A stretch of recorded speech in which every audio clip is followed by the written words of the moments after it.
পরেও আমরা আজকে দরিদ্র হয়ে আছি, মনের দিক থেকে দরিদ্র, ঈমানের দিক থেকে দরিদ্র।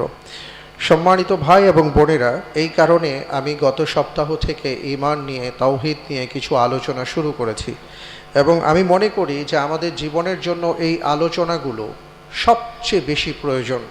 কারণ মনে করেন আপনার ঈমান ঠিক নাই বা আপনার ঈমান নাই, অথবা আপনার ঈমানের মধ্যে কমতি আছে, অথবা আপনার ঈমানের মধ্যে শিরিক প্রবেশ করে আছে, আপনার ঈমানের যে রুকুনিয়াতগুলো আছে যেটা না হলে ঈমান থাকে না, আপনি নিজেকে ঈমানদার দাবি করে যাচ্ছেন কিন্তু আপনার ভেতরে এই সিফাতগুলো, গুণাবলীগুলো নাই, ঈমানের যা থাকা দরকার।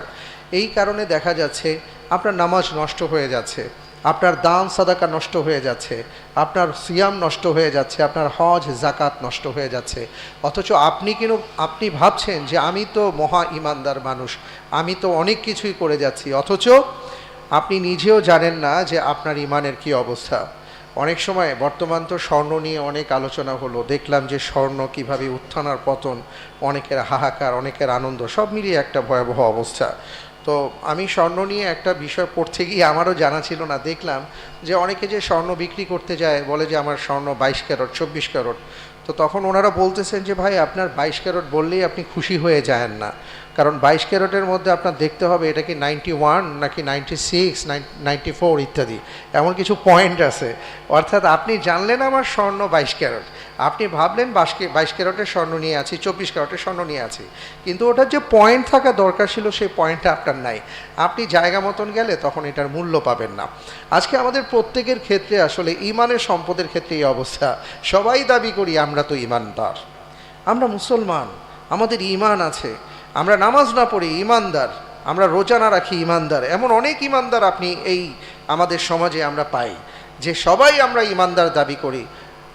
এই ঈমানদার আপনি আমি যে দাবি করছি ব্যাপারটা এমন নয়। ১৫০০ বছর আগেও এমন অনেকেই দাবি করেছেন। কোরআনে কারীম খুলে দেখেন, আপনি সেখানে পাবেন ক্বালাতিল আরাবু আমান্না। আরবরা এসে, অর্থাৎ বেদুইনরা এসে বলতো, যখন দলে দলে মানুষ ইসলামে দাখিল হচ্ছে, এখন সবাই ইসলাম কবুল করছে, কেমন? তো একদল এসে বলল আমান্না, আমরাও ঈমান এনেছি। আল্লাহ তাআলা তাদের ওই বক্তব্যকে শুধরে দিলেন, কুল্লাম তুমিনু ওয়ালাকিন কুলু আসলামনা ওয়ালাম্মা ইয়াদখুলুল ঈমানু ফি কুলুবিকুম। তোমরা এটা বলো না যে আমরা ঈমানদার, তোমরা বলো আসলাম না, আমরা আত্মসমর্পণকারী।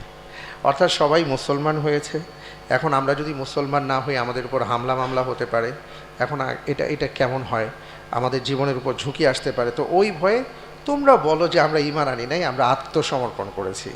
এবার এই আয়াতের সাথে যদি আপনারা মিলান, আমরা আমাদের জীবনের সাথে যদি মিলাই, তাহলে দেখেন আসলে আমরা কেমন ঈমানদার, এই কথার সাথে মিলে যাবে। আপনি কোথাও কোথাও ইবাদত বন্দিগি করছেন, কেন করছেন? মানুষ কি বলবে? এই বয়সে যদি দাড়ি না রাখি কেমন দেখা যায়, এই বয়সে নামাজ না পড়লে কেমন দেখা যায়, সবাই মসজিদে চলে গেল, আমি ওই চায়ের আড্ডায় বসে আছি, এটা কেমন দেখা যায়, সামনে ইলেকশন আছে, ইলেকশনে দাঁড়াইতে হবে, মাথায় একটা টুপি না দিলে কেমন দেখা যায়। এই যে কেমন দেখা যায় চিন্তা করে আপনার মধ্যে অনেক কিছুই আপনি করার চেষ্টা করেন, আদৌ কি এটা ঈমানের কারণে করছেন নাকি আত্মসমর্পণের কারণে করছেন, এটা ভাবতে হবে। কারণ ১৫০০ বছর আগে এই কাজটাই হয়েছিল।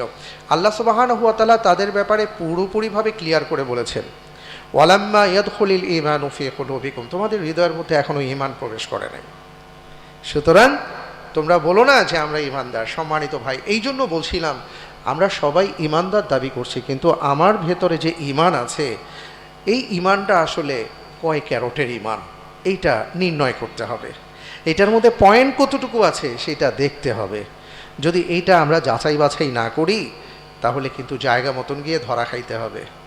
আপনি তো অনেক কিছুই বাজার সদাই করেছেন, টাকাও ছিল, বাজারও করছেন ধুমছে, কিন্তু বাসায় না তো মোটামুটি আপনার সাহেবা আপনাকে এমনভাবে ধরছে, কি ঘোড়ার ডিমের বাজার করেছো, দেখলেন সবই পচা মাল নিয়ে আসছেন, সব বেহুদা মাল নিয়ে আসছেন, সব নষ্ট মাল নিয়ে আসছেন, কিন্তু আপনি কিন্তু বাজার করছেন।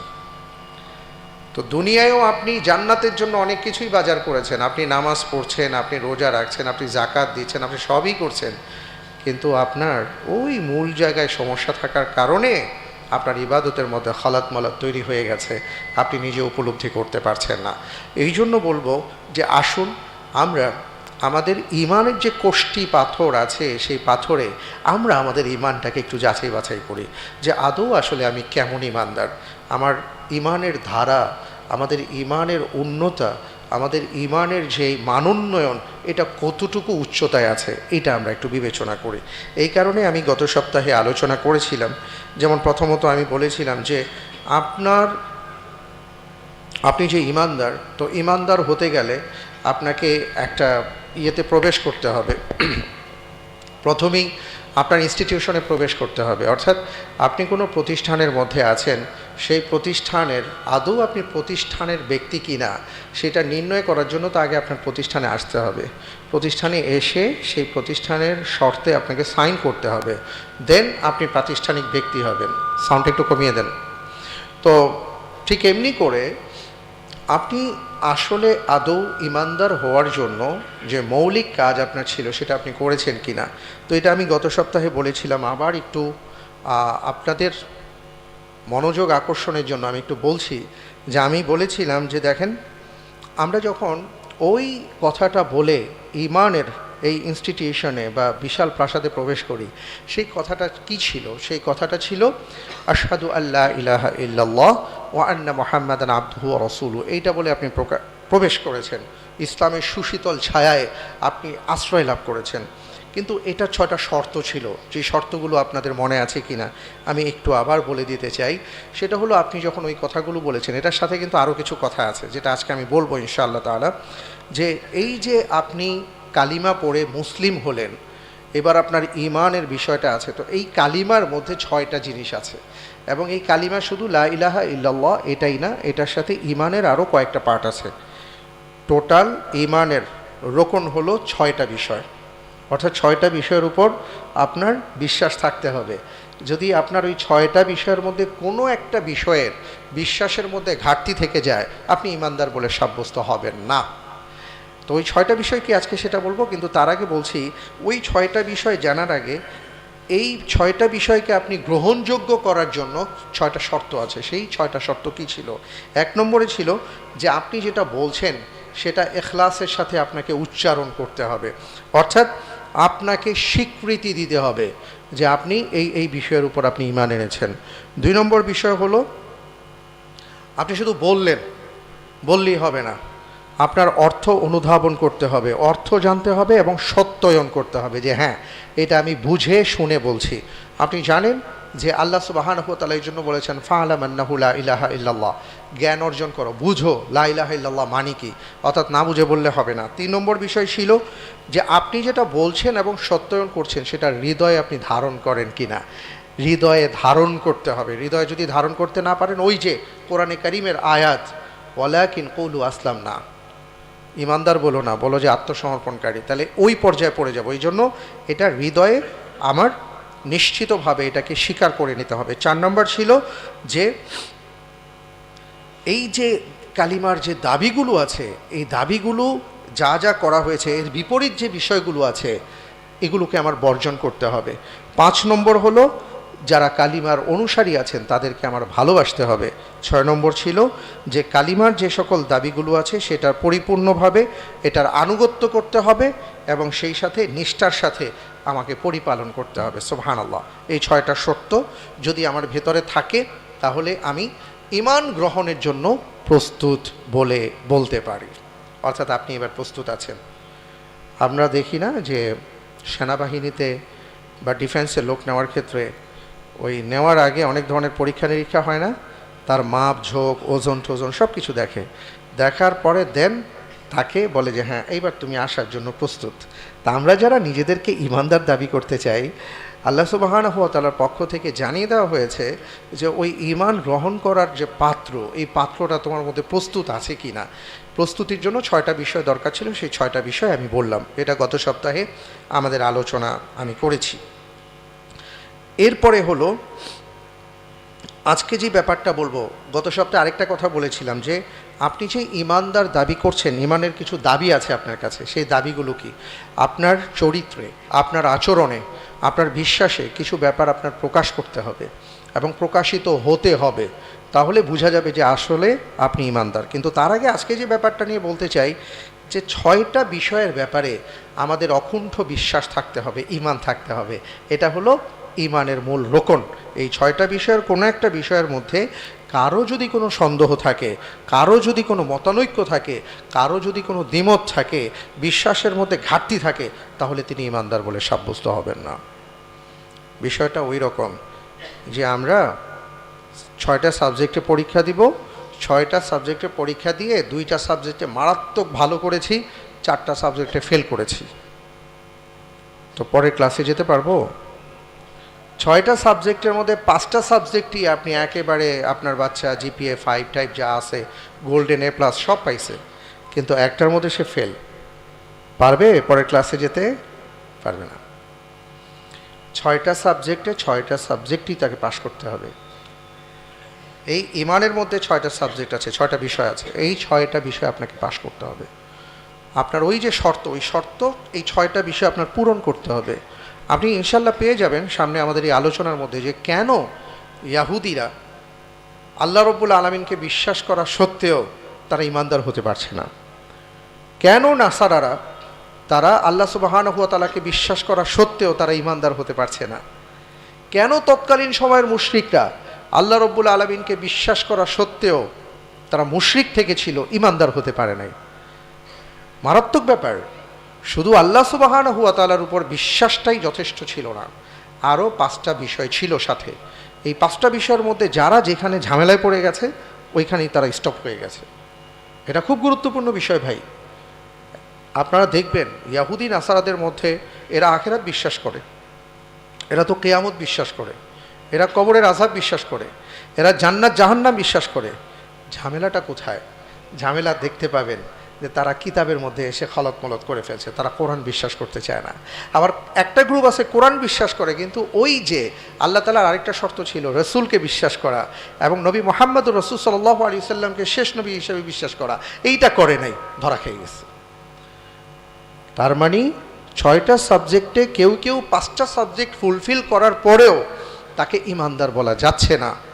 কেন? কোরআনের ভাষাই তাদেরকে বলা যাচ্ছে না, কারণ ওই 6টা সাবজেক্ট তাকে আত্মস্থ করতে হবে। সেই 6টা সাবজেক্ট কি সেটা আমি আজকে বলবো ইনশাআল্লাহ তাআলা। 1 নম্বর, এটাকে আমরা আরকানুল ঈমান বলতে পারি, যে ঈমানের মূল ভিত্তি, যেটা ছাড়া ঈমান দাঁড়াতে পারে না। 1 নম্বর হলো, এটা আমরা সবাই বুঝি, আল্লাহ সুবহানাহু ওয়া তাআলার উপর আমাদের অকুণ্ঠ বিশ্বাস। হ্যাঁ, কোরআনে কারীমের আয়াতে এসছে, সূরা বাকারা সহ এমন অসংখ্য আয়াত আছে, আমি একটা আয়াতই বলি যেহেতু সময়ের একটা ব্যাপার আছে। কুল্লুন আমানা বিল্লাহি ওয়া মালাইকাতিহি ওয়া কুতুবিহি ওয়া রুসুলিহি। তো ওই আয়াতের মধ্যে কুল্লুন আমানা বিল্লাহ 1 নম্বরে যেটা আসছে যে এরা আল্লাহ রাব্বুল আলামিন ঈমানদারদের প্রশংসা করেছেন। তো ঈমানদারদের প্রশংসা করতে গিয়ে যে তারা কেন প্রশংসিত, এইটার বিষয়ে আল্লাহ সুবহানাহু ওয়া তাআলা এইভাবে আমাদের মাঝে তুলে দিয়েছেন যে তারা সবাই সবার আগে আল্লাহ রাব্বুল আলামিনের উপর বিশ্বাস স্থাপন করেছে। কারণ আল্লাহ সুবহানাহু ওয়া তাআলাকে যদি বিশ্বাসের সর্বোচ্চ জায়গায় না নেওয়া যায়, তাহলে আপনি ঈমানদার হতে পারবেন না। আপনার বিশ্বাসের সর্বোচ্চ জায়গা কোথায় হবে? আল্লাহ রাব্বুল আলামিন। যেটা আমি গত সপ্তাহে বলেছিলাম, আপনাদের মনে আছে যে কিভাবে তাওহীদকে শিক্ষা দিয়েছেন হযরতে আবু বকর রাদিয়াল্লাহু তাআলা আনহু।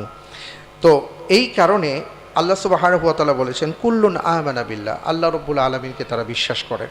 সেই বিশ্বাসের জায়গা কতটুকু, ভালোবাসার জায়গা কতটুকু, শ্রদ্ধার জায়গা কতটুকু, সেটা আবার আরেকটি আয়াতের মধ্যে আল্লাহ রাব্বুল আলামিন বলেছেন যে ওয়াল্লাযীনা আমানু আশাদ্দু হুব্বান লিল্লাহ, যারা ঈমানদার তাদের ভালোবাসার যতটুকু জায়গা আছে এর সর্বোচ্চটুকু তারা আল্লাহ সুবহানাহু ওয়া তাআলার জন্য নির্ধারণ করে। সুবহানাল্লাহি ওয়া বিহামদিহি। সম্মানিত ভাই এবং বোনেরা, এটার মানেটা কি যে আপনার আমার ভালোবাসার সর্বোচ্চ জায়গা হলো আল্লাহ রাব্বুল আলামিন?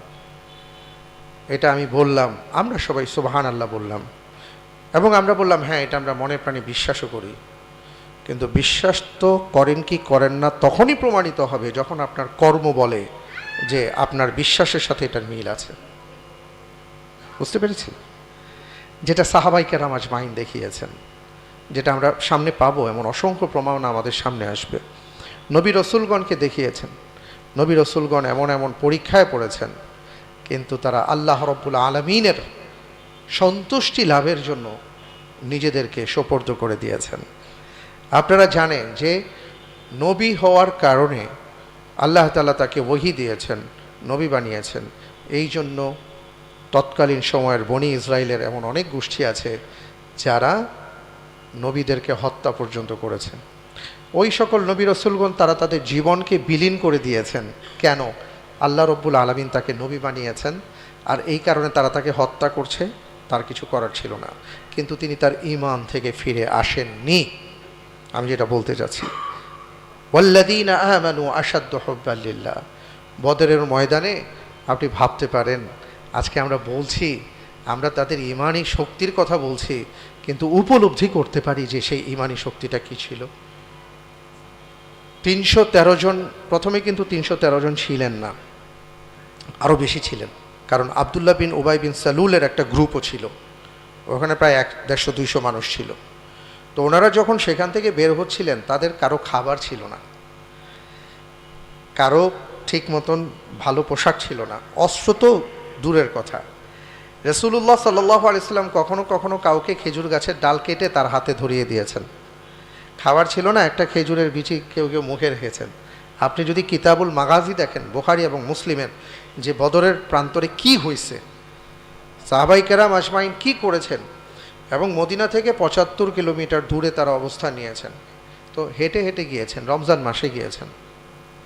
হ্যাঁ, আমরাও তো রমজান মাস পালন করি, রমজান পালন করি। গরমের দিনে আমাদের কি অবস্থা হয়, এই গরম সেই গরম, একটু ভাবেন। এবং মরুভূমির বুকে তারা হেঁটে হেঁটে গিয়েছেন, ঈমান দেখেন।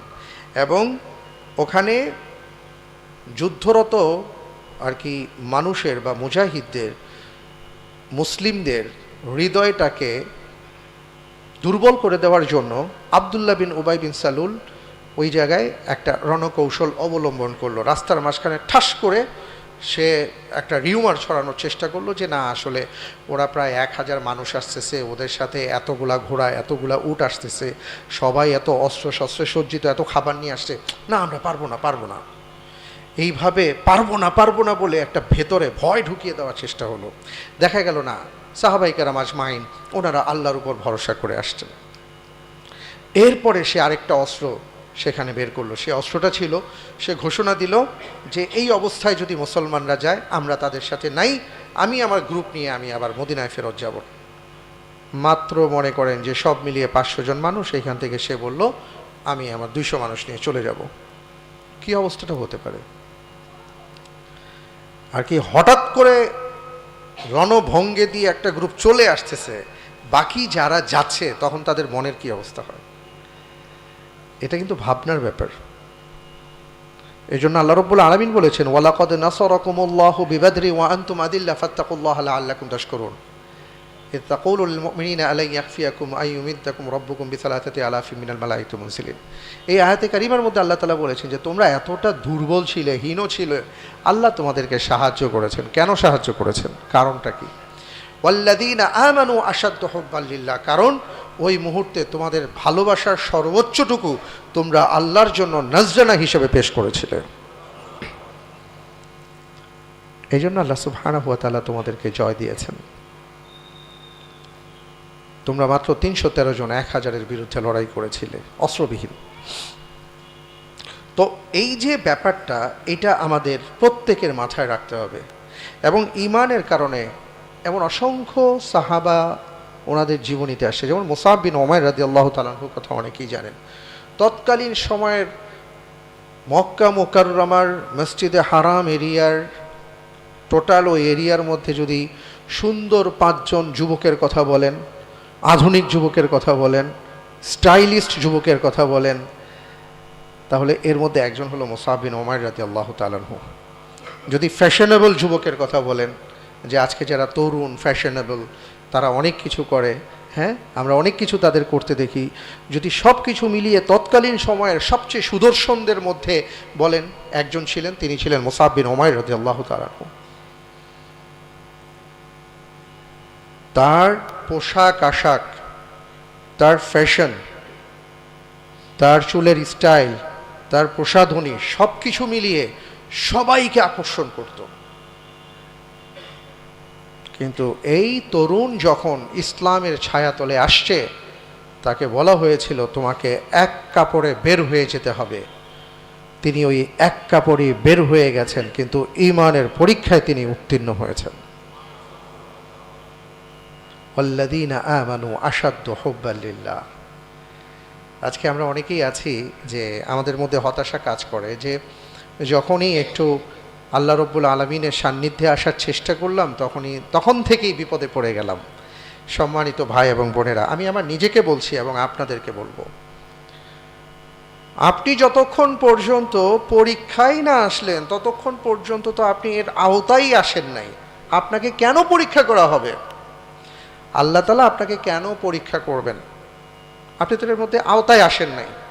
কিন্তু যখন আপনি বললেন যে আমি আল্লাহ রব্বুল আলামিনের একনিষ্ঠ বান্দা হতে চাই, আল্লাহ সুবহানাহু ওয়া তাআলা বলবেন যে ঠিক আছে, তাহলে এইবার আমি তোমাকে কোষ্ঠী পাথরে যাচাই করব। যদি হয়ে যেতে পারো, উলাইকা আলাইহিম সালাওয়াতুম মির রাব্বিহিম ওয়া রাহমাহ, তাহলে আমার পক্ষ থেকে তুমি রহমা পাবে, আমি নাজিল করে দিব। কিন্তু মাঝখানের জায়গাটা তোমাকে কিন্তু পরীক্ষা দিতে হবে। তো এই যে পরীক্ষা, এই পরীক্ষা কি আপনার জীবনে আসছে ভাই? আমার জীবনে আসছে তাই না। এই পরীক্ষা হাজার হাজার বছর ধরে যারা আল্লাহ তাআলার একনিষ্ঠ বান্দা হবার চেষ্টা করেছেন, প্রত্যেকেই পরীক্ষা দিতে হয়েছে। এই জন্য আমাদের মাথায় রাখতে হবে যে আমাদের জীবনের সর্বক্ষেত্রে সর্ববেলায় আল্লাহ সুবহানাহু ওয়া তাআলার ব্যাপারটাকে, বিষয়টাকে সবার আগে দেখতে হবে। আপনার জীবন চলার পথে, জীবন যাপনের ক্ষেত্রে, সব ক্ষেত্রে, আপনার রাজনীতি, সমাজনীতি, অর্থনীতি, সকল নীতির ক্ষেত্রে আপনি জিজ্ঞেস করবেন, আল্লাহ আপনি এই ক্ষেত্রে কি বলেন? আপনার সন্তুষ্টি আমার সন্তুষ্ট, আপনার অসন্তুষ্টি আমি কোনোদিন ওই কাজ করতে পারবো না। তাহলে আপনি এই 1 নম্বর শর্ত পূরণের পথে আছেন। 2 নম্বর বিষয়টা বলবো, সেটা হলো ফেরেশতাদের প্রতি ঈমান। আসলে এক একটা বিষয় নিয়ে যদি কথা বলি, এই এক একটা বিষয়, এক একটা সাবজেক্ট, এটা নিয়ে এক লম্বা খুতবা হয়ে যাবে। আমি আজকে খুব সংক্ষিপ্তভাবে বলছি। ফেরেশতাদের প্রতি ঈমান। আল্লাহ সুবহানাহু ওয়া তাআলা বলেছেন, ওয়া মান ইয়াকফুরু বিল্লাহি ওয়া মালাইকাতিহি ওয়া কুতুবিহি ওয়া রুসুলিহি ফাকাদ দাল্লা দালালান বাঈদা।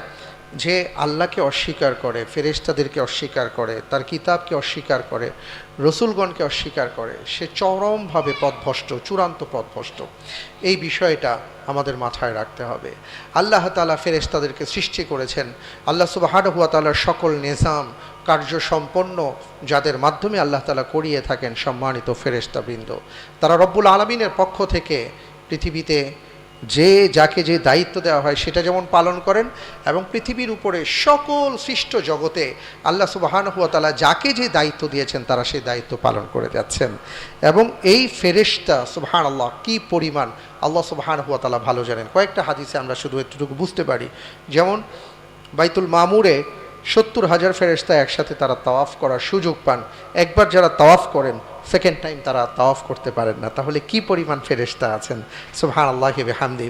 আপনার আমার চলার পথে, বলার পথে, খাওয়ার পথে, জীবন যাপনের ক্ষেত্রে আপনার আমার যা কিছু লাগে আপনি আমি দেখি না, কিন্তু আল্লাহর অগণিত ফেরেশতারা এই কাজ আঞ্জাম দিয়ে আসছেন। শুধু তাই নয়, আকাশের বৃষ্টি, পানি, মাটি, জমিন, সব কিছুর যে নিজাম, যত যা কিছু হচ্ছে, আপনি তো শুধু গাছটা রোপণ করলেন ভাই, এরপরে যে মাটির নিচে কি হয় না হয় এটা তো আর আমি আপনি জানি না। ওই যে কার্য সম্পন্ন করা, এই সকল দায় দায়িত্ব কার পক্ষ থেকে হয়?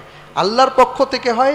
আল্লাহ তাআলা তার বিশাল যে সৈন্য জুন্দুল্লাহ, এর মধ্যে একটা পার্ট হলো ফেরেশতাবৃন্দ, এই ফেরেশতাবৃন্দকে দিয়ে অনেক কাজ করান। এবং আমরা জানি যে কিয়ামতের সিংহায় ফু হবে, এই ফেরেশতা দায়িত্বে আছেন ইসরাফিল আলাইহিস সালাতু ওয়াস সালাম। তারপরে আমাদের যে মৃত্যু হয়, এই মৃত্যুও ফেরেশতা আছে, মালাকুল মউত যাদেরকে বলা হয়, অনেকে আজরাইল বলেন। আজরাইল বলতে একজন ফেরেশতাকে অনেকে বুঝান, আসলে আল্লাহ সুবহানাহু ওয়া তাআলা বলেছেন মালাকুল মউত, যে মৃত্যুর ফেরেশতা, হাদিসের মধ্যে এইভাবে আসছে। তো ওনারা আমাদের মৃত্যু ঘটান। একজন ফেরেশতা আছেন যিনি হলেন আল্লাহ সুবহানাহু ওয়া তাআলার পক্ষ থেকে ফেরেশতাদের মধ্যে নিযুক্তকৃত ফেরেশতাদের নেতা বা নেতৃত্ব প্রদানকারী জিবরাইল আলাইহিস সালাতু ওয়াস সালাম। তার দায়িত্ব হলো তার দায়িত্ব ছিল সকল নবী রসুলগণের কাছে তিনি আসতেন, আল্লাহর পক্ষ থেকে ওহী নিয়ে আসতেন। এইভাবে মিকাইল আলাইহিস সালাতু ওয়াস সালাম বৃষ্টি বাদলের ক্ষেত্রে তিনি ভূমিকা পালন করে থাকেন, তাকে দায়িত্ব দেওয়া হয়েছে। এমন অসংখ্য দায়িত্বপ্রাপ্ত ফেরেশতারা আছেন, এরা আল্লাহর সৃষ্টি এবং ওনাদের নিজস্ব কোনো ক্ষমতা নাই। ওনাদেরকে যতটুকু যা দায়িত্ব দেওয়া হয়েছে এর বাইরে ওনারা যেতে পারেন না। আল্লাহ সুবহানাহু ওয়া তাআলা এইভাবে ফেরেশতাদের সম্পর্কে বলেছেন। কোরআনুল কারিমে অসংখ্য আয়াত আছে। যদি আল্লাহ কখনো তৌফিক দান করেন, শুধু ফেরেশতাগণ নিয়ে একটা ইনশাআল্লাহ খুতবা দেওয়ার আশা রাখি। তো আজকে শুধু এতটুকু বলি যে তাদের প্রতি আমাদের ঈমান রাখতে হবে, তাদেরকে বিশ্বাস করতে হবে, তাদেরকে সম্মান দিতে হবে। দেখা গেছে মক্কার মুশরিকরা, তারপরে ইয়াহুদি, এরা নানা সময় ফেরেশতাদেরকে অনেক ধরনের অপবাদ প্রদান করত। তারা বলতো যে জিবরাইল আলাইহিস সালাতু ওয়াস সালাম তিনি পার্সিয়ালিটি করে অমুকের কাছে না এসে অমুকের কাছে আসছেন। এইভাবে নাউযুবিল্লাহি মিন যালিক অনেক ধরনের কথা বলতো। তারা বলতো ফেরেশতাবৃন্দ আল্লাহ রাব্বুল আলামিনের কন্যা, নাউযুবিল্লাহি মিন যালিক। অর্থাৎ তারা তাদের মনের মাধুরী মিশিয়ে এমন অনেক কিছু বলার চেষ্টা করেছে, কিন্তু কোরআনুল কারিমে যেটা বলা হয়েছে যে ফেরেশতাবৃন্দ আল্লাহর সৃষ্টি এবং তাদেরকে যেভাবে সৃষ্টি করা হয়েছে তার বাইরে তাদের যাবার কোনো সুযোগ নাই। তো এদের প্রতি আমাদের সম্মান রাখতে হবে, তাদেরকে আমাদের সম্মান বজায় রেখে তাদের ক্ষেত্রেও কিন্তু আমরা আলাইহিস সালাতু ওয়াস সালাম বলি যে আল্লাহ তাআলা তাদের প্রতি শান্তি বর্ষিত করুন। এরপরে 3 নম্বর যেটা আসছে সেটা হলো আল্লাহ রব্বুল আলমিনের পক্ষ থেকে যত ওহী আসছে সেই ওহী নানাভাবে আসছে, যেটাকে ছোট ছোট আকারে কখনো কখনো আমরা বলতে পারি যে একটা অঞ্চলের জন্য একটা পার্ট আসছে, সেটাকে আমরা বলি সাহিফা। আর যখন পূর্ণাঙ্গ জীবন বিধান আসছে সেটা হলো কিতাব। তো কিতাব হলো 4টি, তাওরাত, জাবুর, ইনজিল, পবিত্র কোরআন, আর বাকি এমন 100টার উপরে সাহিফা আসছে। অর্থাৎ এক একজন নবী রসুলগণের উপরে বিধান আসছে, ছোট ছোট বিধান, ওটাকে সাহিফা বলা হয়। তা আল্লাহ সুবহানাহু ওয়া তাআলা বলেছেন কুলু আমান্না বিল্লাহ ওয়া মা উনজিলা ইলাইনা ওয়া মা উনজিলা ইলা ইব্রাহিম ওয়া ইসমাঈল ওয়া ইসহাক ওয়া ইয়াকুব ওয়াল আসবাত ওয়া মা উতিয়া মূসা ওয়া ঈসা ওয়া মা উতিয়া নাবিয়্যুনা মির রাব্বিহিম। লম্বা আয়াত, সূরা বাকারা 136 নম্বর আয়াত। সেখানে আল্লাহ তাআলা বলছেন যে তোমরা বলো আমান্না বিল্লাহ, আমরা আল্লাহর উপর ঈমান আনলাম, ওয়া মা উনজিলা ইলাইনা, এবং আমাদের উপর যা নাজিল করা হয়েছে অর্থাৎ পবিত্র কোরআনের উপর আমরা ঈমান আনলাম, ওয়া মা উনজিলা ইলা ইব্রাহিম ওয়া ইসমাঈল, এইভাবে অনেক নবী রাসূলগণের কথা বলা হয়েছে, এবং তাদের উপর যে সহিফা নাজিল করা হয়েছে বা কিতাব নাজিল করা হয়েছে তার উপর আমরা ঈমান আনলাম। এর মানে কি? এর মানে হলো আল্লাহ রাব্বুল আলামিনের পক্ষ থেকে প্রদত্ত যত ওহী আসছে সেটা হয় সাহিফাতে অথবা কিতাবে, প্রত্যেকটা কিতাব এবং সাহিফার উপর আমাদের পূর্ণ আস্থা এবং বিশ্বাস আছে। এবং সর্বশেষ আল্লাহ তাআলা নাজিল করেছেন পবিত্র কোরআন, এই কোরআনের উপর আমাদের পূর্ণ আস্থা এবং বিশ্বাস আছে। কারণ এই বিশ্বাস যদি আমাদের না থাকে তাহলে তো আমরা ঈমানদার হতে পারবো না, আল্লাহর কথা শুনতে পারবো না।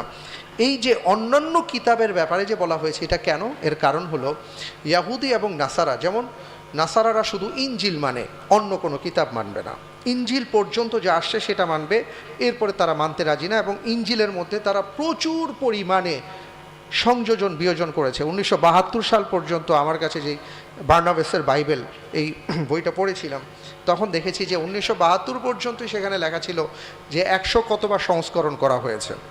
অর্থাৎ এটার মধ্যে এত পরিবর্তন আসছে, এবং যে যার মতন পরিবর্তন করেছে। মূল ইনজিল খুঁজে পাওয়া যায় না, মূল তাওরাত খুঁজে পাওয়া যায় না। ইয়াহুদিরা তাওরাতের বাইরে যাবে না। এই যে ইয়াহুদিরা তাওরাতের বাইরে যাবে না, তারা ইনজিল মানবে না, তারা কোরআন মানবে না, এইখানে তারা ফেল। দুঃখিত। তো আমাদেরকে বলা হয়েছে যে যদি তুমি প্রকৃত ঈমানদার হতে চাও, তোমার তৃতীয় সাবজেক্ট হলো কিতাব। কিতাব মানে হলো আল্লাহ সুবহানাহু ওয়া তাআলা শুরু থেকে এ পর্যন্ত যত কিতাব তিনি নাজিল করেছেন, যত ওহী তিনি নাজিল করেছেন, সমস্ত ওহীর উপর বিশ্বাস করে সর্বশেষ ওহী যে কোরআন, এই কোরআনের উপর তোমার পূর্ণ আস্থা বিশ্বাসকে এখানে সুপর্দ করতে হবে, যাতে করে কোরআনের প্রতিটা কথা তুমি মেনে চলতে পারো। সুবহানাল্লাহ। এখন কেউ মনে করেন সবই বুঝে কিন্তু কোরআনের একটা আয়াত তার ভালো লাগছে না, তার ক্ষেত্রে কি হবে? কোরআনের একটা সূরা তার ভাল লাগলো না, তার ক্ষেত্রে আপনি কি বলবেন? কোরআনের একটা শব্দ তার ভালো লাগলো না, আয়াতও না সূরাও না, তার ক্ষেত্রে কি বলবেন? সেই ঈমানদার হতে পারবে না। কোরআনের প্রতি পরিপূর্ণ আস্থা বিশ্বাস অবিচল থাকতে হবে। ওনার বুঝে আসুক চাই না আসুক, উনি মানুক আর না মানুক সেটা ভিন্ন বিষয়, অনেক কিছু আমরা মানতে পারি না, সেটা একটা জিনিস। তখন নিজেকে অপরাধী মনে হয়, আজ আহারে আমার এটা করা দরকার ছিল, করতে পারি নাই, আমি অপরাধী, সেটা এক জিনিস। কিন্তু আমি মানবো না, এটা আমার ভালো লাগে না, এটা আরেক জিনিস। কারো মনের ভেতরে যদি এমন কোনো বিষয় দানা বাঁধে, কোরআনের এই শব্দটা না থাকলে ভালো হতো, আমি বলবো তাকে আবার ঈমান নবায়ন করতে হবে, কারণ উনি ঈমান থেকে ছিটকে গেছেন। ঈমান বড় কঠিন জিনিস। এই জন্য রাসূল সাল্লাল্লাহু আলাইহি সাল্লাম বলেছেন, যখন কিয়ামতের আলামতগুলো প্রবেশ করবে, শেষ সময়ে এমন অবস্থা হবে যে আমার উম্মতের সকালে ঈমান থাকবে তো বিকালে চলে যাবে, বিকালে ঈমান থাকবে তো সকালবেলা চলে যাবে। কিভাবে যাবে ভাই? এটা যাওয়ার প্রক্রিয়াটা কি? এটা যাওয়ার প্রক্রিয়াটা হলো, আমার হয়তো এমন কোনো কথা আমি বলে ফেলবো যেই কথার কারণে আমার ঈমান চলে যাবে। আমি এমন কোনো কাজ করে ফেলবো যেটা একটা ঈমানদারের কাজ ছিল না, আমি সেই কাজ করে ফেলেছি, আমার ঈমান চলে গেছে। এই জন্য বলা হয়েছে সকালে ঈমানদার তো বিকালে নাই, বিকালে ঈমানদার তো সকালে নাই। এই জন্য বলা হয়েছে ঈমানকে নবায়ন করা, বারবার আল্লাহর কাছে দোয়া করা, রব্বুল আলামিন আমাদেরকে আপনি ঈমান থেকে বঞ্চিত করেন না, আমাদের ঈমান হারা করে দিয়েন না, আমাদের জন্য ঈমান চলে না যায়। তো এই যে কোরআন, এই কোরআন হলো সেই বিষয় যে ভাই কতটা সেন্সিটিভ ব্যাপার, যে কোরআনের মধ্যে আল্লাহ সুবহানাহু ওয়া তাআলা এত আয়াত দিয়েছেন, ৬,২৩২টা আয়াত। একটা আয়াতকে, একটা আয়াতের কোনো পাঠকে কেউ যদি এদিক সেদিক চিন্তা করে তাহলে তার ঈমান চলে যাবে। কিন্তু সমস্যা হলো, ঈমানের এত বড় দৌলত আমাদের কাছে আছে, পবিত্র কোরআন, সে কোরআনে কি আছে সেটা তো আমরা জানি না। কোরআন জানতে হবে, বুঝতে হবে, তখন আপনি দেখবেন যে এই কোরআন সব আপনার কথা বলছে, সব আপনার কথা বলেছে। সুবহানাল্লাহি ওয়া বিহামদি। এরপরে যেটা বলবো সেটা হলো ৪ নম্বরে নবী রাসূলগণের কথা। আল্লাহ সুবহানাহু ওয়া তাআলা বলেছেন, আমানা রাসূল বিমা উনজিলা ইলাইহি মির রাব্বিহি ওয়াল মুমিনুন কুল্লুন আমানা বিল্লাহি ওয়া মালাইকাতিহি ওয়া কুতুবিহি ওয়া রুসুলিহি। ৪ নম্বরে আল্লাহ রাব্বুল আলামিন যত নবী রাসূলগণকে পৃথিবীতে পাঠিয়েছেন, আদম আলাইহিস সালাতু ওয়াস সালাম থেকে নবী মুহাম্মদুর রাসূল সাল্লাল্লাহু আলাইহি ওয়াসাল্লাম পর্যন্ত প্রত্যেকে সম্মানিত। লা নুফাররিকু বাইনা আহাদিম মির রুসুলিহি, আমরা কোনো নবী রাসূলের মাঝে পার্থক্য নির্ণয় করি না, প্রত্যেকেই সম্মানিত, প্রত্যেকে আমাদের কাছে শ্রদ্ধার। সুতরাং প্রত্যেক নবী রাসূলগণকে আমাদের সম্মান দিতে হবে, মানতে হবে। এখানে ইহুদি নাসারারা ধরা খেয়ে গেছে, তারা আগে পিছে মোটামুটি 5টা সাবজেক্ট কম বেশি মানে, এই জায়গায় এসে বলল আমরা মুসা আলাইহিস সালামকে মানি, মুহাম্মদ সাল্লাল্লাহু আলাইহি সাল্লামকে মানি না। একদল এসে বলল আমরা ঈসা আলাইহিস সালাতু ওয়াস সালামকে মানি, আমরা মুহাম্মদ সাল্লাল্লাহু আলাইহি সাল্লামকে মানি না। সে ধরা খেয়ে গেল। এই জন্য ঈমানের এই শর্তগুলো পূরণ করতে হবে। আচ্ছা, মানার ব্যাপারটা কি? শ্রদ্ধা করা তো সমস্যা না, আপনি সবাইকে শ্রদ্ধা করতে পারেন, কিন্তু শ্রদ্ধার মৌলিকত্ব আপনি কিভাবে প্রকাশ করবেন? এই প্রকাশের মাধ্যম হলো আপনার কাজ কর্ম, আপনার কথাবার্তায়। আপনি যে আপনার নবী সাল্লাল্লাহু আলাইহি সাল্লাম সহ সকল নবী রাসূলগণকে সম্মান করেন, শ্রদ্ধা করেন, এটা প্রকাশ হতে হবে। এটা ইহুদি নাসারারা পারেনি। এখন আমরা পারছি কিনা সেটাও তো বিষয়। আল্লাহ সুবহানাহু ওয়া তাআলা বলেছেন, আতিউল্লাহ ওয়া আতিউর রাসূল, আল্লাহ এবং তার রাসূলের আনুগত্য করো। এটা হলো ঈমানের একটা সাবজেক্ট, যে আপনি রাসূলকে বিশ্বাস করেন, সেই বিশ্বাসের জায়গাটা কোথায়? আল্লাহ তাআলা তার রাসূলের প্রতি যা নাজিল করেছেন, তার রাসূল আপনাদেরকে যা বলবেন তা মানতে হবে। এর বাইরে যদি আমরা চলে যাই, তার মানে হলো আমি মুখে স্বীকার করলাম কিন্তু হৃদয়ে বিশ্বাস করলাম না, অথবা হৃদয়ে বিশ্বাস করলাম বাস্তব কর্মে দেখালাম না, হবে না। আপনার এই 3 জায়গা ঠিক থাকতে হবে, একদম এই ত্রিকোণকে ঠিক করতে হবে, সমন্বয় থাকতে হবে, জবান, হৃদয়, কর্ম। এই 3টার সমন্বয়ে যখন আপনি ফল প্রকাশ করবেন তখন ফলাফল পাবেন। তো এই যে নবী রাসূলগণকে বিশ্বাস করা, এইটা আমাদের খুব ভালোভাবে বুঝতে হবে যে আমরা মুসলমানরা যদি ঈমানের কথা বলি তাহলে সুন্নাহর কথা বলতে হবে, যে আপনি সুন্নাহর অনুসরণ করছেন কিনা। কারণ রাসূল সাল্লাল্লাহু আলাইহি ওয়াসাল্লামের পদ্ধতিটাই মূলত সুন্নাহ হিসেবে আমাদের কাছে পরিচিত, যে উনি কিভাবে করেছেন, উনি কিভাবে বলেছেন, উনি কি করেছেন, উনি কি করতে বলেছেন, উনি কি করতে নিষেধ করেছেন, সেটাকে যদি আপনি প্যারামিটার ধরেন, সেইভাবে যদি আপনি চলতে পারেন, বলতে পারেন, তাহলে আপনি ঈমানদার। এইখানে আজকের একটা বিশাল অংশ ঝরে যাচ্ছে। ওনারা বলেন যে আমরা আল্লাহর প্রতি ঈমান আনি, আমরা কিতাবের প্রতি ঈমান আনি, কিন্তু রসুল যা বলেছেন সেটা আমাদের বিবেচনা করতে হবে। আল্লাহ রব্বুল আলামিন তার রসুলের প্রতি কিতাব নাজিল করেছেন, সেই কিতাব বুঝতে চাইলে আপনার রসুলের কাছে আসতে হবে। আপনি বললেন না মাঝখানে কাউকে দরকার নেই, আমি নিজেই বুঝি। আল্লাহ সুবহানাহু ওয়া তাআলা বলছেন তুমি নিজে বুঝতে তো হবে না, আতি আল্লাহ আতি ওর রসুল, তো এই জন্য বলছি ফাইন তানাযাতুম ফি শাইইন ফারুদ্দু ইলাল্লাহি ওয়ার রাসূল। কোনো বিষয় বুঝতে না পারলে তিন কথা বলছে, তৃতীয় পক্ষ কেউ একটা কিছু বলছে, তাহলে কোরআন এবং সুন্নাহর কাছে আসো। তুমি যদি না আসো, তুমি যদি মনে করো যে আমি এখানে বেশি বুঝি, তাহলে মাঝখানে ওই ঈমানের যে 6টা বিষয় আছে তার মধ্যে চতুর্থ সাবজেক্ট রসুলকে বিশ্বাস করা, এটা নড়বড়ে হয়ে যাবে। এই ফিতনায় আজকে অনেকে পড়ে গেছেন। কোরআনে কারীমের অনুবাদের একটা আয়াত দেখবেন, সেই একটা আয়াত দেখে উনি আলোচনা করেন, একটা কথা বলেন, কিন্তু এটা কোন প্রেক্ষাপটে আসছে, রাসূল সাল্লাল্লাহু আলাইহি ওয়াসাল্লাম তখন কি করেছিলেন, কোন প্রেক্ষাপটে, আপনি এসি রুমের মধ্যে বৈশা এখন যদি ভাবেন যে এটা কেমনে হইল, আপনার আগে চলে যেতে হবে 1500 বছর আগে। আমরা এই যে সিরাত আয়োজনটা করছিলাম এই জন্য, ভাই বুঝেন, এসি রুমে বুঝে ইসলাম বুঝা আর ওই রুমটা চিন্তা করে একটু চিন্তা করেন যে ওনারা কীভাবে বুঝছেন। আমাদের মধ্যে এমন একটা বিশাল এখন গ্রুপ তৈরি হয়েছে যে আমরা খুব সুন্দর পরিবেশে বসে বসে আমরা কোরআনকে বিশ্লেষণ করি নানাভাবে, নানা উপায়ে আমরা আমাদের বক্তব্যগুলো দেই, আর এরপরে এটা আমরা ভিডিও আপলোড করি, হাজার হাজার লক্ষ লক্ষ ফলোয়ার হয়, ওনারা তাদেরকে খুব শিক্ষিত মনে করে, কিন্তু মাঝখানে রসুল নাই। কিছুদিন আগে খুব একজন বিজ্ঞ মানুষ যাকে বলা হয়, তো ওনার একটা ভিডিও শুনতেছিলাম, ওনার লাখ লাখ ফলোয়ার, অবাক হলাম। তো উনি বলতেছে যে ইসলামে গান নিষিদ্ধের কথা কোথাও আসে নাই, কোরআনে কোথাও আসে নাই। উনি ঠাস করে বলে দিলেন, উনি রাসূল সাল্লাল্লাহু আলাইহি ওয়াসাল্লামের কোনো হাদিসকেই আমলে নিয়ে আসলেন না। তো যারা গান প্রেমিক, আমাদের সমাজে তো আবার গান প্রেমিক আছে না, দেখছেন না আর কি, আমাদের প্রাথমিক বিদ্যালয়গুলোতে কত সাবজেক্টের কত শিক্ষক নাই, এগুলো নিয়ে আমাদের কারো কোনো মাথা ব্যথা নাই। কেন সঙ্গীত শিক্ষক নাই, এটা নিয়ে ওনারা আন্দোলন করেন। আর কি কত ধরনের কত দৃশ্য যে আমরা দেখি। তেমন অনেক গান প্রেমিকরা দেখলাম নিচে খুব করে ওনাকে আর কি ধন্যবাদ জানাচ্ছেন যে ওনারা ইসলাম বুঝে ফেলছেন। রাসূল সাল্লাল্লাহু আলাইহি ওয়াসাল্লামের গান প্রসঙ্গে এতগুলো হাদিস, এটা তারা মাথায় নিবে না। সূরা লোকমানের 6 নম্বর আয়াত, যেই কারণে আল্লাহ তাআলা আয়াত নাজিল করেছেন, সেটা শানে নুজুল সে মানতে নারাজ। এমন কিছু আছে, খবরদার এই ফিতনায় পড়া যাবে না ভাই। কোরআন বুঝতে হবে, যার উপর কোরআন নাজিল হয়েছে তার মাধ্যমে, তার কথা বলতে হবে, তার কথা শুনতে হবে, তার আমল দেখতে হবে, তাহলে বোঝা যাবে যে আপনি রাসূলকে বিশ্বাস করেন। এটা হলো 4 নম্বর। এদিকে আর লম্বা যাচ্ছি না।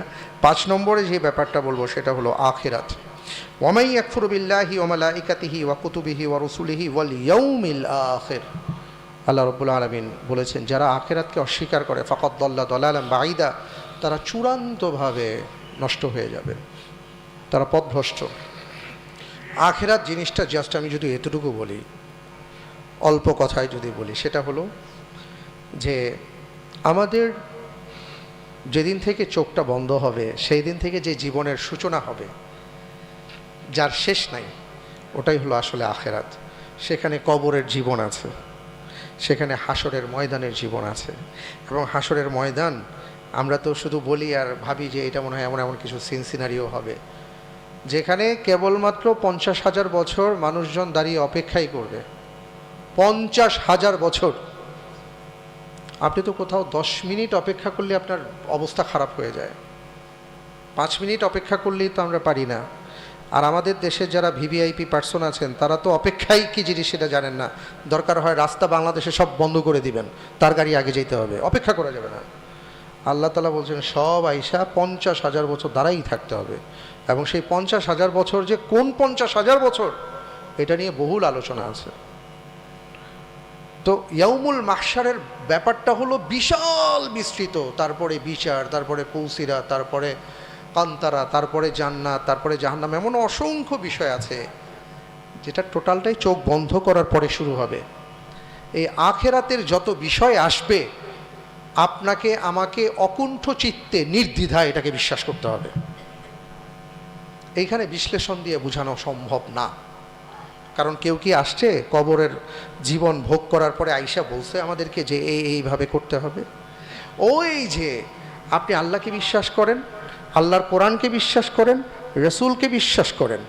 কোরআন যা বলেছে, কোরআনের কথাই তো আল্লাহ সুবহানাহু ওয়া তাআলার কথা, আর রসুল সাল্লাল্লাহু আলাইহি ওয়াসাল্লাম যা বলেছেন এটাই আমাদের কথা, এর উপরে বিশ্বাস, এর বাইরে আর কোনো কথা নাই। এই হলো আখিরাত।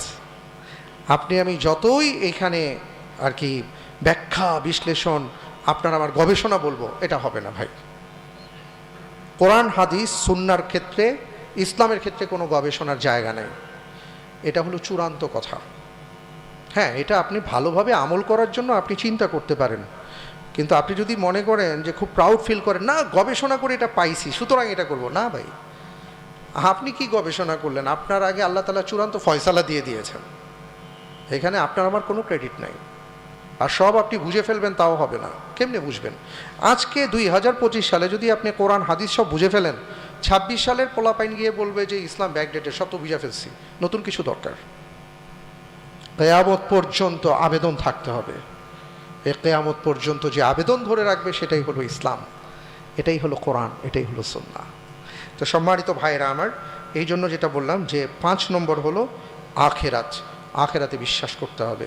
আর আখিরাতের বিশ্বাস হলো এমন একটা বিশ্বাস যে বিশ্বাসের কারণে আপনি দুনিয়ার জীবনে সৎ থাকতে বাধ্য। কেউ যখন মনে করে যে মইরা গেলে সব শেষ, হাড্ডি কুড্ডি সব মিশে যাবে, কোনো বিচার বিশ্লেষণ নাই, তখন সে চিন্তা করবে তো যেহেতু জীবন পাইছি একটা, এইখানেই যা করার করে নাও। তখন সে এমন সব কাজ করবে যেটা বর্তমান বিশ্বে যারা নাস্তিক বা নাস্তিক্যবাদ প্রচার করে, দেখবেন তারা দুনিয়ার জীবনকে ভোগ করার জন্য এমন কোনো কাজ নাই যে তারা করছে না। কেউ চিন্তা করছে মানুষের জীবন যাপন করছি, এখন দেখি কুকুরের জীবন কেমন লাগে, এই জন্য জাপানে একজন নিজেকে কুকুর সাজিয়েছে, আপনারা হয়তো অনেকে জানেন। কেউ ছেলে থেকে মেয়ে হচ্ছে, কেউ মেয়ে থেকে ছেলে হচ্ছে, আর কি তারা জানতে চায়, কারণ ওই যে তাদের বিশ্বাস হলো যে এরপরে তার কিছু নাই, সুতরাং এই দুনিয়ায় যতটুকু জীবন পেয়েছি এটাকে আমার কাজে লাগাইতে হবে। তারা গোটা মানব সভ্যতাকে এখন ধ্বংস করে দিতে চায়। বিলিয়ন ট্রিলিয়ন ডলার তারা খরচ করছে এর পিছনে। অবাক হওয়ার মতন ব্যাপার। কেন? কারণ তারা আখিরাতকে বিশ্বাস করে না। কিন্তু কেউ যদি আখিরাতকে বিশ্বাস করে তখন সে চিন্তা করবে আমার সব কাজের হিসাব তো সেই দিন দিতে হবে, উল্টাপাল্টা করলে হবে না। এই জন্য আমাদের আখিরাতকে বিশ্বাস করতে হবে। সর্বশেষ যেটা বলবো সেটা হলো তাকদীর। ইন্না কুল্লা শাইইন খালাকনাহু বিকদার। আল্লাহ সুবহানাহু ওয়া তাআলা বলেছেন যে আমি যা কিছু সৃষ্টি করেছি এটা একটা পরিকল্পনা আছে, পরিকল্পনা মাফিক সৃষ্টি করেছি, নির্দিষ্ট পরিমাণ করে সৃষ্টি করেছি। আপনি আমি পৃথিবীতে আসছি, আমাদের সৃষ্টির 50,000 বছর আগে আল্লাহ তাআলা আমাদের তকদির নির্ধারণ করে রেখেছেন। সুবহানাল্লাহ। আমি কি খাবো, কি পরবো, কি যাব, কত বছর, কোথায় কি অবস্থান, সব আল্লাহ রাব্বুল আলামিনের এলমে আছে, আমি আপনি জানি না। সুতরাং কেউ যদি মনে করি তকদিরে তো লেখা আছে সুতরাং যা খুশি তাই করব, না ভাইয়া, আপনি তো জানেন না যে আপনার তকদিরে কি আছে। আপনি জানেন না যে আপনি পরীক্ষায় কত নম্বর পাবেন। আপনাকে যিনি পড়াচ্ছেন প্রতিনিয়ত উনি জানেন যে আপনি পাস করবেন না ফেল করবেন, কিন্তু আপনি জানেন না যে পরীক্ষায় কত নম্বর পাবেন। আপনাকে আপনার পরীক্ষা দিতে হবে, কিন্তু তাকদীরের উপর বিশ্বাস রাখতে হবে। এই বিশ্বাসটা আমাদের কোথায় নিয়ে যাবে? এই বিশ্বাসটা আমাদের সেইখানে নিয়ে যাবে, সেটা হলো যে আমি কোনো কিছু করতে গিয়ে চেষ্টা করলাম, যদি না পাই, যদি মনে করি যে এটা আমি চেষ্টা করেছি কিন্তু পাইনি, এটা আল্লাহ সুবহানাহু ওয়া তাআলা আমার তাকদীরে লিখেছেন, কিন্তু আমার তাকদীরে যা আছে আমি সেটাই পাবো, এই কারণে আমি অন্যায় পথে ধাবিত হব না। আমরা এটাকে উল্টায় নিই। আমরা এটা চিন্তা করি যেহেতু তকদিরে লেখা আছে আমি চোর হব, তো চুরি করলে সমস্যা কি? আমরা কিন্তু উল্টোটা নিই। কিন্তু এইটা চিন্তা করি না যে চুরি করে যা কামাই করা যাবে, দুর্নীতি করে যা উপার্জন করা হবে, আমার তকদিরে যা লেখা আছে আমি দুর্নীতি না করলেও সেটা পাবো। আমরা পজিটিভ চিন্তাটা করি না। তো তাকদীরের উপর আমাদের বিশ্বাস রাখতে হবে যে আল্লাহ সুবহানাহু ওয়া তাআলা আমাদের টোটাল বিষয়টা নির্দিষ্ট করে দিয়েছেন, কিন্তু কি আছে সেটা আমরা জানি না।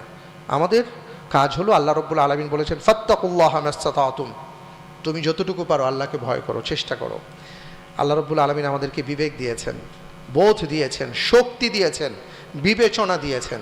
এবার এটাকে আমাদের কাজে লাগাতে হবে, যেটা লম্বা আলোচনা। আলাম নাজআল্লাহু আইনাইন ওয়া লিসানান ওয়া শাফাতাইন। আল্লাহ তাআলা বলছেন যে আমি তো তোমাদের চোখ দিয়েছি, চিন্তা দিয়েছি, সব দিয়েছি। এই 6টা বিষয়ের উপরে আমাদের বিশ্বাস রাখতে হবে, যেটা হাদিসের আলোকে যদি এক কথায় বলি, আন তুমিনা বিল্লাহ ওয়া মালাইকাতিহি ওয়া কুতুবিহি ওয়া রুসুলিহি ওয়াল ইয়াউমিল আখির ওয়া তুমিনা বিল কদরি খাইরিহি ওয়া শাররিহি। যে তুমি আল্লাহর উপর বিশ্বাস স্থাপন করবে, ফেরেশতাবৃন্দের উপর বিশ্বাস স্থাপন করবে, কিতাবসমূহের উপর বিশ্বাস রাখবে, রসুলগণের উপর বিশ্বাস রাখবে, আখিরাতের প্রতি বিশ্বাস স্থাপন করবে, আর সেই সাথে 6 নম্বর হলো তোমার তাকদীর, ভালো এবং মন্দের ব্যাপারে বিশ্বাস রাখবে, আল্লাহ তাআলার পক্ষ থেকে নির্ধারিত। যদি সেটা করতে পারো তাহলে তোমার ঈমান আছে। এবং এই 6টা সাবজেক্টের উপর আমাদের বিশ্বাসকে দৃঢ় করতে হবে। আল্লাহ রাব্বুল আলামিন আমাদের সবাইকে সেই তৌফিক দান করুন, আমিন। আমি ইনশাআল্লাহ আগামী সপ্তাহে আলোচনা করব আপনি ঈমানদার হলেন, এবার আপনার ঈমানের দাবি কি সেটা নিয়ে। আল্লাহ তাআলা আমাদের যে কথাগুলো বললাম এবং শুনলাম, এই কথাগুলোর উপর আমি সহ আমাদের সবাইকে বুঝার তৌফিক দান করুন, আমল করার তৌফিক দান করুন, ঈমানদার হিসাবে আল্লাহ তাআলা আমাদেরকে কবুল করুন, আমিন। আসসালামু আলাইকুম ওয়া রাহমাতুল্লাহি ওয়া বারাকাতুহু।